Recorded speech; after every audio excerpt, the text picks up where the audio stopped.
My name is Jim Shelton. I am the moderator of this panel on innovation.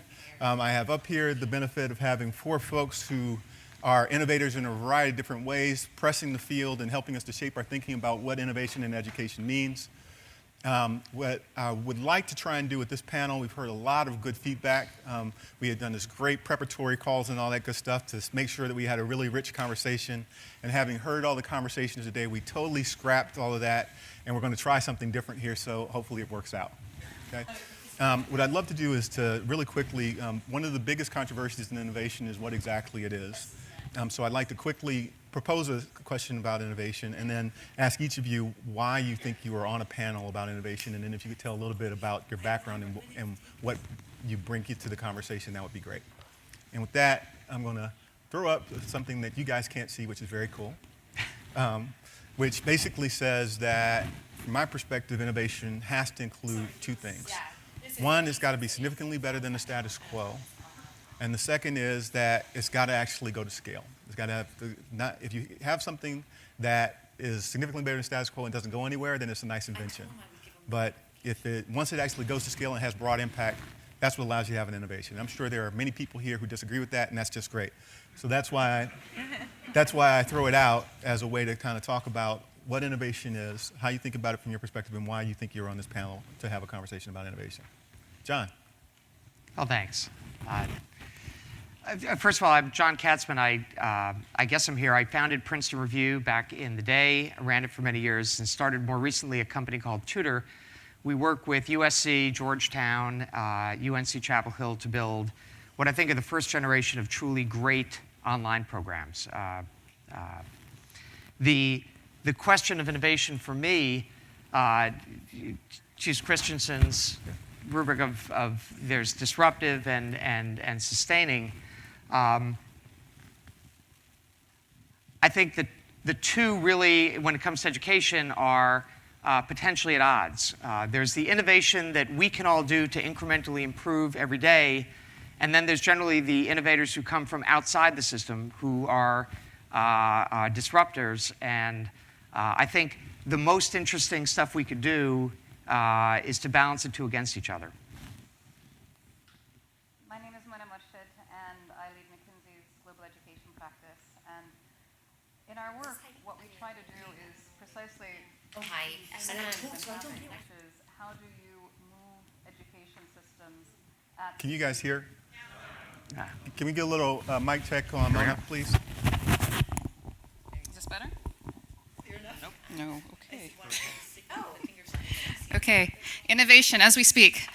So I was saying that my name is Mona Murshid, and I lead McKinsey's global education practice. And what we try to do is to support systems to move significantly in terms of outcomes at speed, at scale. And we did research last year where we took school systems that had achieved significant gains in as little as 6 years and tried to understand exactly what were the interventions that they made in order to move from poor to fair to good to great to excellent.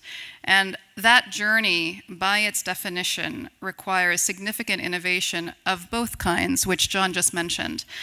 And really looking forward to discussing the outcome of that. Very cool. Lorene. Yes. Hello, I'm Lorene Powell-Jobs, and there I go.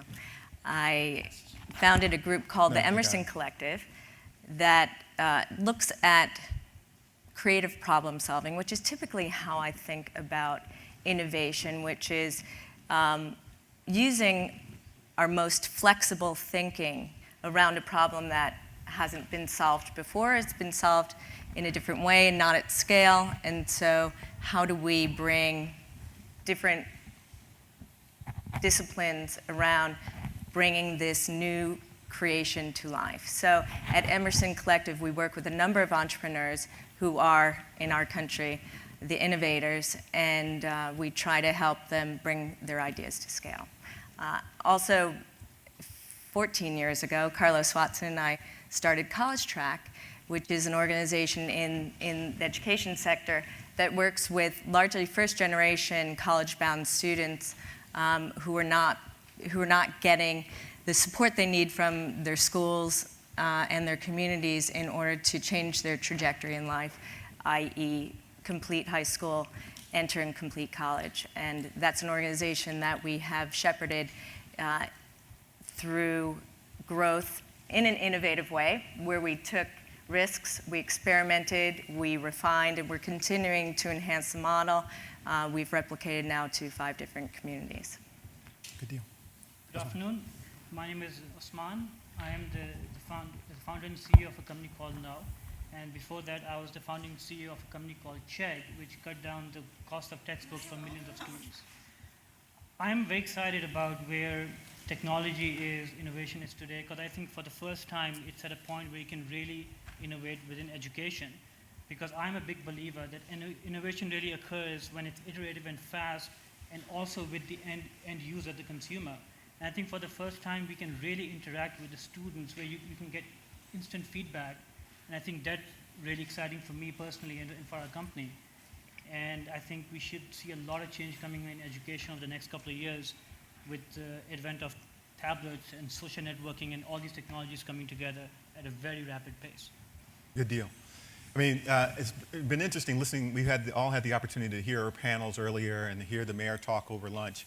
And we heard a number of different things about how, frankly, the desperate need for change here domestically is an equity issue as well as an issue of international competitiveness. Internationally, same issue for other countries. We heard the CEO from EduComp talk about how in India it's very much an issue of how do you actually drive down the cost of providing education, because that's a necessity in that country, and because of the lack of talent, how you use technology in particular to amplify talent that does exist in the country. When I was sitting in different conversations, I heard everything from a conversation from a former superintendent who talked about 7 years later she's still being sued for the teachers that she dismissed for performance years before, to the CEO of an online school who talked about testing out their pilot program for calculus in China and the students working their way through it in 7 days. And you hear all of these things and it creates this context that says, wow, we need to make radical change. It sounds like there are a number of different barriers to change, especially in innovation education space. And yet we also see these incredible examples of opportunity. So if I was to say, what do we actually need to do? What are the big places where there needs to be innovation of a variety of different kinds to create the space and opportunity and then realize it in education? What would you say needs to happen first, second, and third, especially given who we have in the audience, to have innovation in education accelerate dramatically? Actually, Mona. So if what we're trying to do is to accelerate and amplify improvement in student outcomes, and let me just define what I mean by that. So what would it take, instead of saying that education system reform takes 10, 15, 20 years, what would it take to make that happen in 4 to 6 years? Right? And what would it take for that to happen not just in a handful of schools, but across an entire system? So that's the frame of the question. So I would say there are 3 things. So first of all, it is critical to understand the place where you currently are. So first and foremost, what's going to make a system go from poor to fair is not the same thing that's going to make it go from good to great. Right? So we need to stop thinking that, okay, so if we can just make what happens in Singapore happen here, we'll be okay. That's not the right question. The right question is understanding that what are the interventions. When you're in a poor system, you struggle to find skilled teachers. You struggle to find skilled administrators. How do you best support them to be able to get to minimal variation? Right? Versus when you are in great to excellent, and here it's all about disruptive innovation. Here it's about how do you do the thing that no one else has done before. Mm-hmm. So let's just recognize that innovation means that understand where you stand, first and foremost. Second is that it's something very boring, but consistency and fidelity. In order for a system to move, that means every teacher in every school across the country has to be able to be excellent at whatever X is in that system. That requires incredible, incredible process innovation. You know, we were talking earlier this morning about what is professional development. Okay, well, what that means is not just that you put a group of teachers in a room together and suddenly something magical happens. That's not what it is. What that means is that every teacher gets coached in his or her classroom, that you have 2-hour weekly lesson plan, that you have demonstration lessons. There is a level of process consistency that is required, and that has to happen. And then third, and this is now the magic ingredient, it's courage. Okay? School system reform, education system reform more broadly, that's tough. There are tremendous sets of obstacles to get in everyone's way. But what it requires is a set of leaders who have courage to say, this stuff is non-negotiable to move the system. And I'm going to have to do this, but I will do it with support. But so it's essentially a combination of courage and this alignment building. And you have to have these three together. So I would just essentially say it's where you are, it's the interventions that are appropriate to your stage in the journey, and then lastly, it's your context and knowing how to navigate that context. Those three. So that's a very specific frame for systemic improvement and creating the context for change in a very specific kind of way. I know there are folks on the panel who think differently about cross-cutting innovation, interventions, and even disintermediating systems as a way to get to innovation. Does anybody want to say anything specifically in reaction to what Mona just said? Sure. So one of the things that we have seen, we get a lot of emails and contacts from Australia, from Holland, and some other countries. And they were all asking us, can we use your platform in this way in Australia?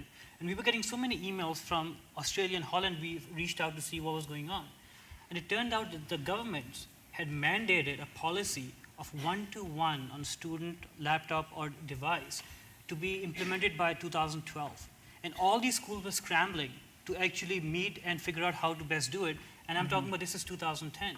So I think if there's one thing that the US government can do is maybe create some of these policies in the US, which will be systemic, because we were getting calls from public schools overseas, you know, and we get the same calls from private schools in the US saying, look, we have decided we're going to go to a 1-to-1 program.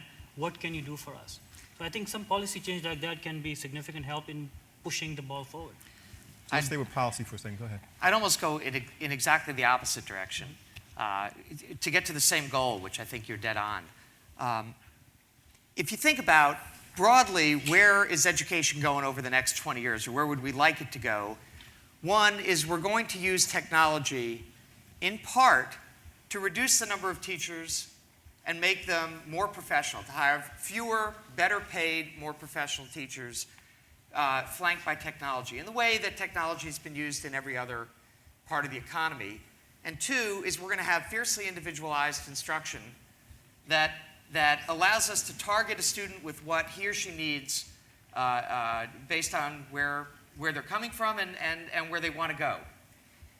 And you think about how at odds both of those things are with the current way we have of dealing with teachers' unions, pensions, and tenure on the one hand, and with school districts and other state and federal officials sort of mandating top-down, this is what we're going to do system-wide. And I don't think we can get to the first place without dramatically changing the structure of governance and the structure of compensation in ways that are going to be painful and potentially not particularly helpful in terms of student achievement in the short term, but which will allow for the kind of innovation you're speaking about in the longer term. But it may also work in the short term. It'd be great. So, well, I think that innovation is happening everywhere else outside of the education sector, right? The education sector and the educational system needs to catch up with the kids and the families, because they're already living in a world that's filled with innovative products and tools and ways of communicating. So what has to happen for that? It has to. We have to innovate, or we will die of obsolescence. Agreed. There's no question. And I think that innovation will happen in the sectors around the people who are involved, from the teachers to the principals to the district officials to the state officials and federal officials. So within the human capital pipeline, within the system structure, the governance structure of how we deliver this good, and within the tools that we use both as learners and as teachers. And there are examples within each of these buckets of innovative thinking and innovative reimagining that are already happening. And so the question is, I think I like how Mona framed it, because we have to think, how do we take these breakthrough ideas and results to scale? So since we talked about policies that put in place the infrastructure to support the broad implementation of a new model of education, leveraging technology. We talked about changing governance and compensation. Are there other enabling policies that we need to get on the table that will really push the field forward in terms of accelerating the pace of innovation? And obviously, a lot of people here are familiar with the U.S. context, but if there's something internationally that's a benchmark, we should talk about that as well. Is there anything else? Like I always think about the removal of seat time. When seat time is the requirement that you have to sit in a seat a certain amount of time to get credit for a course. It's true in K-12 and it's true in higher ed. That is what takes away, in my opinion, the incentive to do things better, faster, and cheaper to a large extent, because there's no reward for the student or for the institution for doing that. Are there others? So I would say, sorry, go ahead. Go. So I would say two things. I mean, one is that I've gotten now to a point of it is not so much about a single set of levers, right? But it's how you get these things to work in concert for you. Okay. Right? And so I would hesitate to say, it's this thing or it's that thing. I mean, it's all of those things together. So let's assume, so then let me do this. I was going to try not to use these slides. Did the slide pop up? No.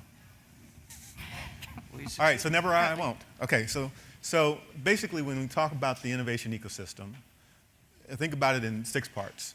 The traditional cycle is R&D leads to commercialization, which is about investment in entrepreneurship, demand and deployment, which is about, is the infrastructure there, and how do you get people to buy the things that you have available. Adoption and use, which is different than people buying things, like how do you get it actually used in the classroom, and then regulation and funding. And so if you say that those 6 things are a way to categorize the various places in which you could change an ecosystem that would support innovation, we've talked about one of those, which is the regulation front. There are 4 or 5 others, and maybe you have other frames in which way you think about it. What are the other areas in which you think we need to start working in order to put together a system that drives innovation? Well, one is assessment. I don't think that either the current group of tests or some of the tests being proposed really capture people's imagination about what they want for their kid. And if they don't, there's a real disconnect between we judging a school saying it's failing or judging a teacher or a system, and people getting particularly upset or happy about those results. If they don't buy into the metric sort of viscerally, it's a problem. And if you think about the outcomes we're looking for, which include students really understand the content, students are life learners, they're made more curious and engaged, and they have fun. And it's just, there's an amount of joy that you're looking for in the system. And I don't think we're capturing that effectively, and I would say if we really want to stoke innovation, that we'd spend a little bit more time, even than we're spending now, focused on measuring things in a more effective and organic way. Okay, so measure things that actually matter, and that creates incentives for people to want to engage in a whole variety of different ways. So let's say we take care of that. We've got a much better way. It's more inclusive. It includes the 21st century skills. It includes social emotional learning, all the other things that we want. We've got now great assessments. What do we do to actually move people in a direction of building the kind of tools, providing the kind of resources that actually drives towards these new outcome goals? We get out of the way. You get out of the way. And so what does that mean? It sounds like you talk a lot, John, about, frankly, disintermediating the system as much as possible and going direct to consumer. And that's one model. That requires an entire shift in the way most countries, most communities think about education. And so let's assume that in order to get to a world where we have the kind of radical, individualized instruction that we're talking about, something evolves that looks a little bit like that. And let's say, though, that we got 20 years between here and there. what do we need to do to make dramatic improvements for the outcomes that we have in that 20-year period, where we are trying to figure out and sort our way through to a system that can accommodate that kind of individualization? Lorraine? Well, I'd love to just respond to that question, because I think the best way to think about it is to look at sectors that are wildly innovative. So if you look at the technology sector, you have an ecosystem of risk capital, of measurement, of capital flowing to ideas, and an entire ethos of understanding that failure is not a bad thing. You learn, there's a very tight feedback loop. You learn very quickly, you enhance, you stand on the shoulders of others. There's collaboration, there are open platforms, all sorts of opportunities for entrepreneurs to come in at all different levels along the spectrum so that the outcome keeps pushing forward.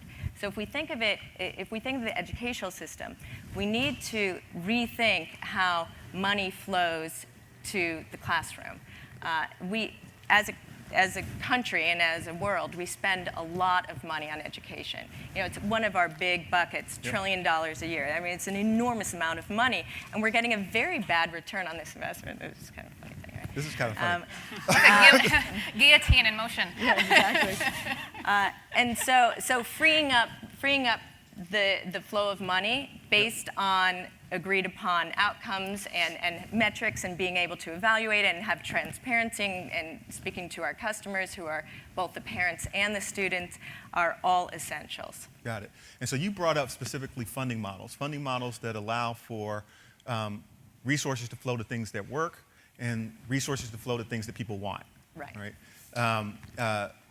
That's pretty antithetical to the U.S. public education system and many school systems around the world. How do we make a migration towards that? What are the things that you see that we could actually get away with putting in place to make that transition? Anyone have ideas? I mean, go ahead. Well, I've been pushing on the notion of breaking up the monopoly, of schools within their neighborhood, but more important, the monopoly of districts, and the notion that just as a starting point, if the flow of money were from the state to the school, who then hired the district, and could choose certain services. For certain services, and you start moving away from expecting a district like a Chicago or Los Angeles to truly innovate, because it's so big and so hard to manage, and towards individual units that actually can be agile and that pick a district, which might be KIPP, or might be one that's geographically in a very different place, that has bought into a more technologically advanced model. When you start thinking of districts competing with each other to attract a school, and schools competing to bring in the right district, with families to attract the children, and compete for their families, you start getting towards the model you're speaking about. Yeah. So let me push you on this just a little bit. So higher education, much more flexible system, much more consumer-driven than K-12. I don't want to offend anybody, especially at a place where I went to school, but I mean, I don't think anybody would say that the higher education model has been an exemplar of exactly how you dramatically accelerate the pace of innovation. There's innovative stuff that's happening faster than K-12. Why has this not happened here, and what is it that will help higher education actually improve its rate of productivity, recognizing that we see our public systems in the U.S. starting to buckle under the pressure of them? And if I can be a little bit of a contrarian. Yeah. So I do not believe that in order to have a system that looks at data and takes it seriously, that reflects and refines its practice, that requires a disintermediation of schools and the district and the atomization. I don't believe that. I think that there is a debate, I think very broad within the education system, about how do you have support and how do you have accountability, and how do you get that balance between the two. And time again, where you see school systems excelling, it's because of a supportive relationship between districts and the schools, as opposed to one that is disintermediated, or that is antagonistic, or that is competitive. And to me, the question is, if you want people to accelerate in their innovation, they cannot do that when they are living in fear and anxiety. They do that when they feel they're in an environment where they can experiment, where they can collaborate, where if you do make a mistake, your head doesn't get chopped off. That is, I think, it's a bit the magic that these school systems that improve quickly are able to achieve. And the question is, how can you lead with support, with accountability very quickly behind you, but how do you lead with support? That, to me, is much more the question. I think one of the main problems that you still see in higher education, which is also true in K-12, is I think for the first time, we will be at a point where we can understand how do students really interact with content, and not through the school systems, but directly with the consumer. What we are seeing in our system, as an example, we have a student who bought 3 textbooks, and they have done 922 highlights in their textbooks over the past couple of weeks. But that's helping us understand, okay, how is it that they're studying, and now that knowledge needs to come back into systems. There are still some professors who don't allow computers and technology in their classroom in higher education. So I think another policy that may need to come from the government is to mandate, if you're taking any federal money, you cannot say you can't have laptops and tablets in the classroom, because that's inhibiting someone to broadly use technology across all their classrooms. So there's still some work to be done at the policy level, absolutely. Got it. But I think what John said earlier, we need for-profit companies really need to come in and I think deliver great products, which for the first time I think now they can, because they're really interacting directly with the student like never before. Got it. So we hear 2 different approaches to think about this, not necessarily in conflict, but definitely have to figure out where the tensions are. One is obviously a market-driven model, both in terms of provision of support to people trying to do the business of education, but also in the ability of families and students to choose where they get their education. The second is a model of support, which is that a system at scale has capacity that it can bring to the table, that in fact systems evolve for a reason, companies of scale evolve for a reason, and if you can figure out how to leverage that scale for the benefit of improvement and innovation, that you're better off by having enterprises at scale because you get significant innovation from them. Most sectors seem to have a healthy set of both. Big players that are pretty dominant, that have a lot of capacity, make a lot of investment in innovation as they see it, and then new entrants that come in and try to out-innovate them and provide the disruptive innovation. So we often have these conversations as if they are mutually exclusive things, and it seems like in most other sectors they actually coexist and spur each other on. Is that not right? Well, first of all, with the exception of the charter model, there's not the capacity for companies that don't innovate to fail in K-12 education. It's still the district, it's still there, you might replace the soup, but so I think one way or the other, you need to create a model where innovators can come in, compete hard, and win, and become the next large players. To your question about higher ed, by the way, I think that's starting to happen.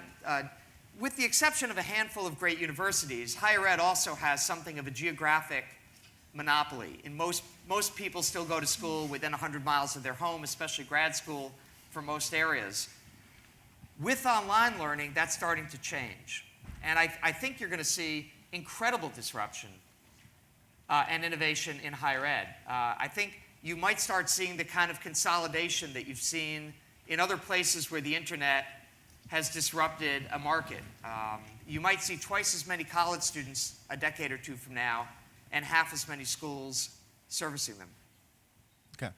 So the market forces in higher ed are going to help the innovations play out in a more significant way. Osman brought up a really interesting point, which is that the actual products and services have the potential to be much better than they were before because of what we can actually know, as opposed to what we had to guess at previously. There's a lot that we don't know about how good education works. Like, we don't know how to prospectively choose effective teachers. If we don't know how to prospectively choose effective teachers, I wonder a lot about how we know what we should be preparing them to do, but that's a different issue. We don't have really deep understanding, though we have some understanding of the cognitive sciences.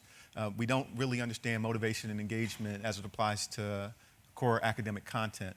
Where does the role of that kind of research and knowledge development, knowledge management across the sector come in as a part of the strategy for what we have to do to drive innovation at a much greater clip? I think the advance of the last 10 years in terms of what we do know has actually been pretty dramatic. So granted, it has been what do we know about student performance on core subjects, right? And that's been the advent of, so before PISA, we did not know that Finland was one of the top performers and Germany was suffering, right? We didn't know that, and now we do, right? So, and as a consequence of that, I think there has been actually quite a lot of innovation in trying to understand, okay, so what does this country do? What does that country do?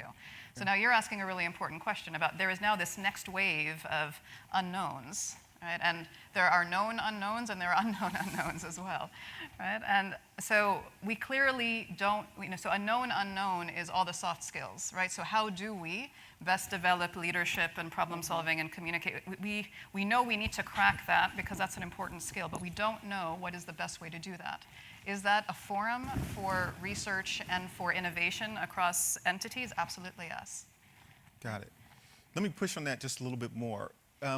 Suppose what we don't understand is at a more fundamental level. So Giselle Huff and I were having a good conversation right before this, as you have with Giselle, about how much of this is about will, as Corey was talking about, and I said, so much of this is about our will to make the right decisions, and how much of this is just that we don't really understand how best to really teach certain things, period.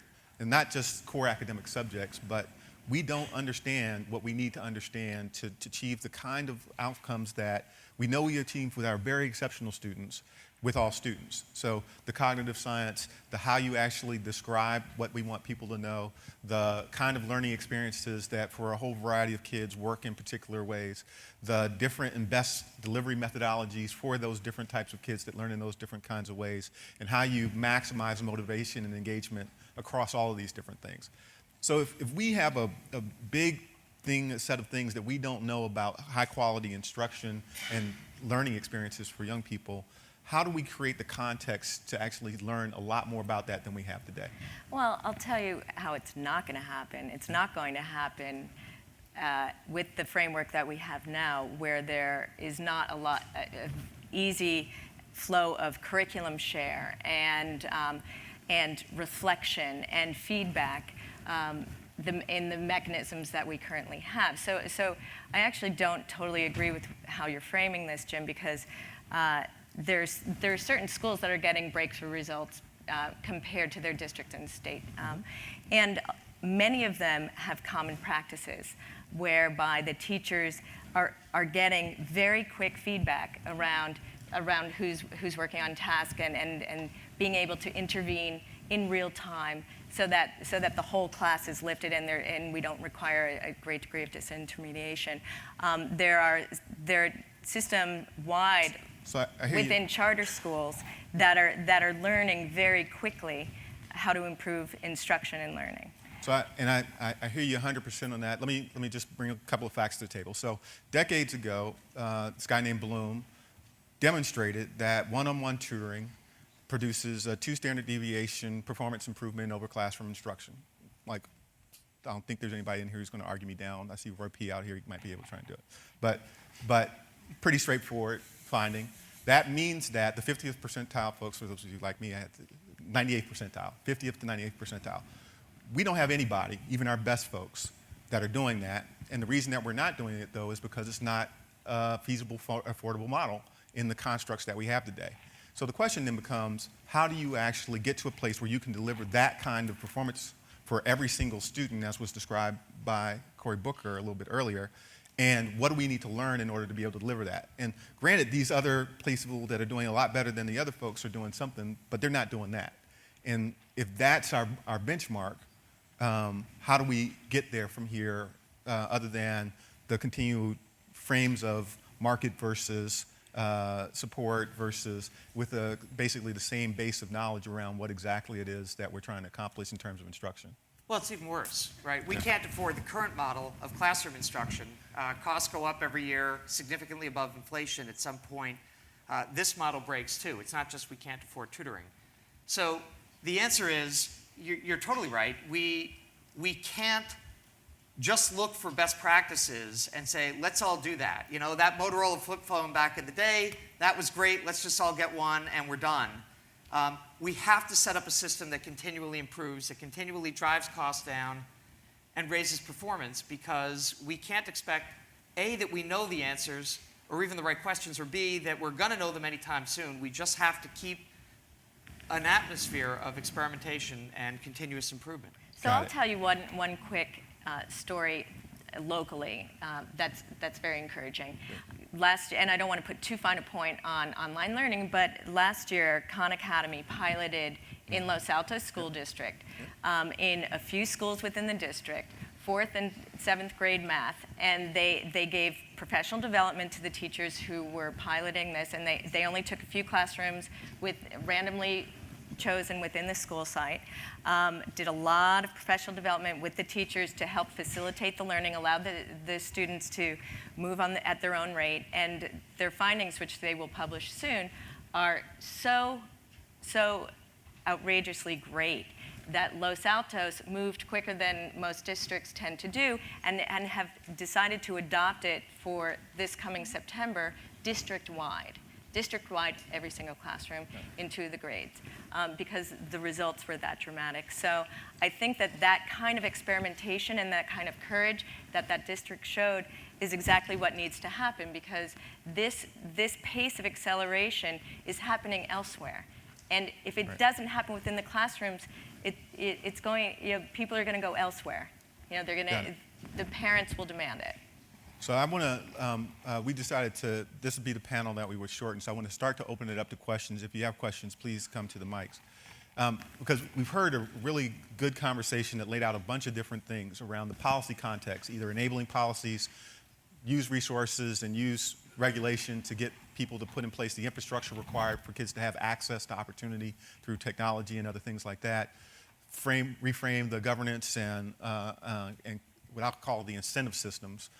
You specifically focus on compensation, but incentive systems, create better mechanisms for support, and then all of us have talked about the need for will, courage, whatever you call it, to actually bring these models that have the potential to work in the context where they're tried, and whether or not they're successful, people are rewarded for taking the try in order to try and get better. There are a range of other things that are probably worthy of discussion. I'd love to take questions from the audience if there are any. If not, I have more myself. Esther, behind you. My name's Esther Wojcicki, and I teach at Palo Alto High School.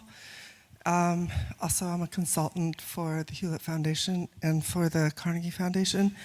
And so I wanted to ask you guys, how does scripted curriculum, which is in most of the low-performing schools, how does that work with innovation? How does that make teachers feel about being professional? If basically you come in and all you're supposed to do is follow a script, what kind of a system is going to, how are teachers going to do it, is what I want to know. So I'd be interested in seeing what you guys have to say about that. So happy to field it. So the lesson plans, in particular, you see in port-of-fare systems. You rarely see it in systems that are at higher levels of performance.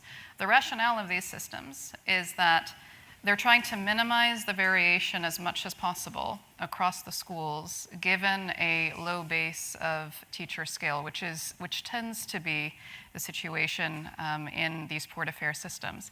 So the issue is, instead of taking the ambiguity of every day, every teacher having to figure out what to do the next day, then at least provide this as scaffolding. It doesn't have to be the only thing that the teacher does, but it's a base that they can use.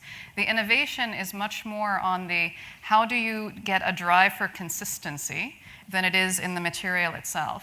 And it tends to come with the lesson plans, with classroom assessments, with teacher coaching. It's that trio together to try to get the drive for port-of-fare. I'd also say, to Katzman, your point, that as you, and this is actually Khan Academy too, as you move towards taking all the stuff that would have been scripted and saying, we don't even need a teacher to do that. That should be technology. Like, that's the stuff you could learn. If you could learn it from a scripted lesson, you could learn it from a computer much better, and then walk into a class and have discussion. So I think part of the solution there to scripted is when you realize that you can be replaced by a robot, move on. Got it. I don't know if this is, well, so what I see as a teacher is that maybe it's helpful for a first-year teacher or a second-year teacher to be able to have some kind of pre-designed lesson plans. But if you are evaluated by whether or not you're on a specific page on a specific day, I would like to know how that works with programs like Khan Academy, where the one that Laureen was talking about. So that is more self-directed learning where kids get engaged and get excited about things. And a teacher can't do that if you're supposed to be on a specific page on a specific day. And so here in Santa Clara County, they evaluate teachers based on whether or not you're on a specific page on a specific day. And I think that runs against some of the things we're trying to do in innovation here in the United States. I don't want to skewer Santa Clara County from the stage, but let's assume that we agree that by locking down the entire system to a very prescriptive, time-based system, that is putting also a clamp down on most innovation. But I do want to actually ask, John, you do online courses and probably invest a fair amount in design, and how much variance do the teachers have in the course design itself? Do they get to flip it around and change it, or? The model we're using at USC and Georgetown and the schools we're working with is largely in that same thing. Anything that you would have lectured should be asynchronous materials that the students do on their time frame, preferably as exercises, not as a talking head video by any means, but something that's engaging, that's organic to the web. We probably spend $100,000 per course building out those asynchronous materials. When you then walk into class, it's all discussion, and the teacher has a lot of latitude because the basic stuff has been done by the students before they got there. Got it. Thanks. So, no one else? Literally. All right. So we've got a couple more minutes. Let me just ask one last closing question. So we've got incredible resources, intellectual capital, people from different sectors here in the room. If you said before the end of this year, if we really wanted to see innovation accelerate, this group of people should focus on doing what?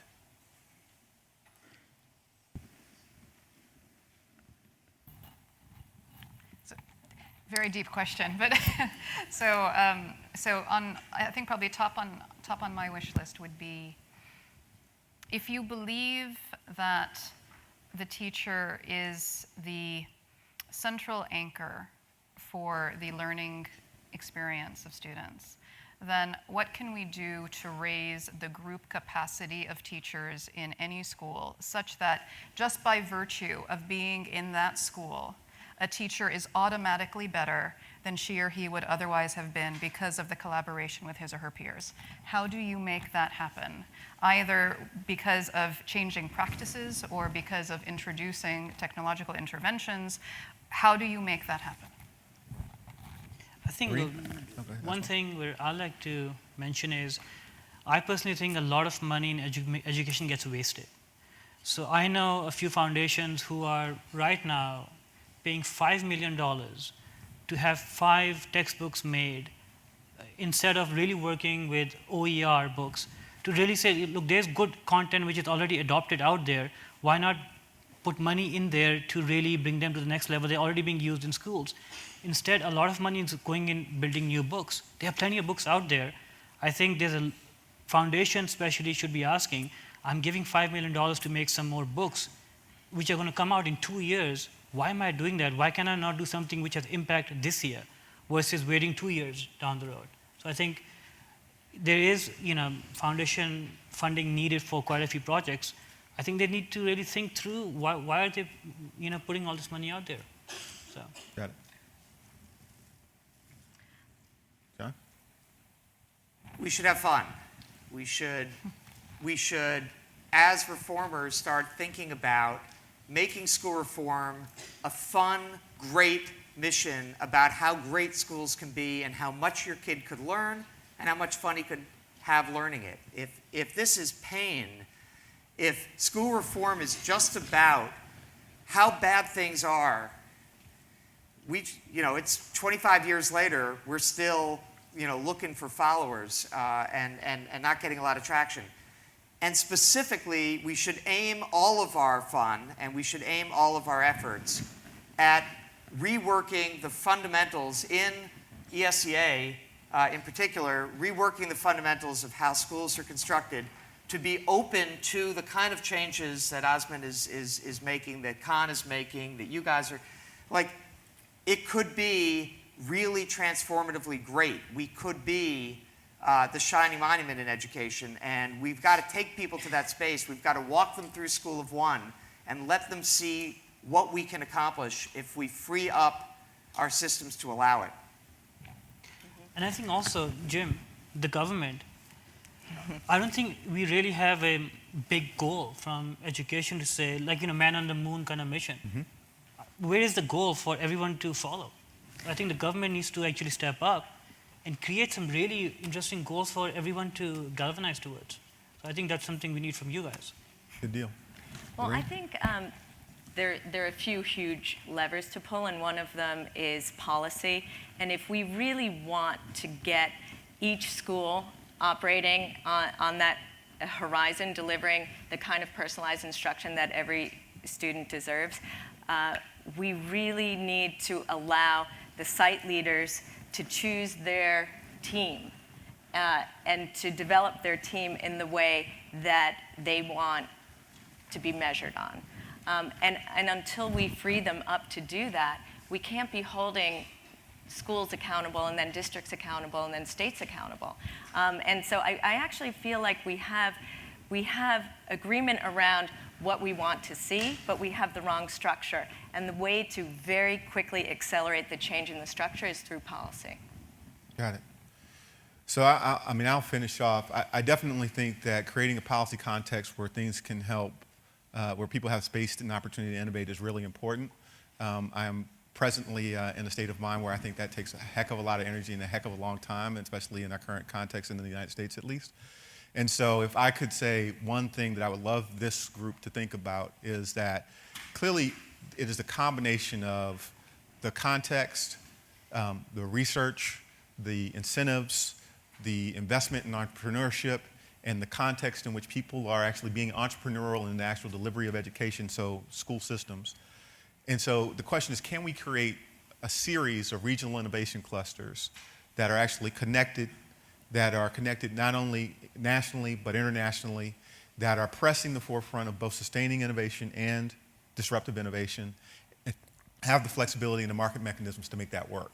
I think in that context, we could actually get things done and then keep working on the long frame of the policy context by which you take what you learn there and roll it out. Whereas if you create things that are good enough, you will see adoption at a pace that we haven't seen before. But we've got to create space and opportunity for those things to happen that's not micro examples, but macro examples. So that'd be my one thing. And with that, I got the hook. Thanks so much for sitting through, and thanks so much for this panel.